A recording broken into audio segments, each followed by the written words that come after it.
Salutare toată lumea, eu sunt Lovinescu și astăzi vom juca GTA San Andreas Multiplayer. Împreună cu Ștefan Leonard și cu Alex Mihai. Mai arăt și pe mine. Da, și vă întrebați de ce stau atât de multe secunde la închisoare?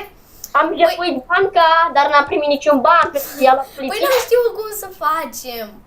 Băi, știam eu, trebuia eu, frate, să conduc. Dar șoferul primește cel Altă mai dată mai conduci tu. Așa, și nu uitați în seara asta onorurile. Ce un party la Idolul de 187. Gata! Purte, bumții. Vorbește, hai. Wow, party. Mă distrez prea mult. Așa, și vă așteptăm cu mare plăcere. Da, dar nu, o să încercăm să punem muzică, dar nu cred, se aude doar mașini. Da, veniți cu mașinile, la 7 punem toți mașinile în cerc. Și party. Ok, da, vă așteptăm acolo.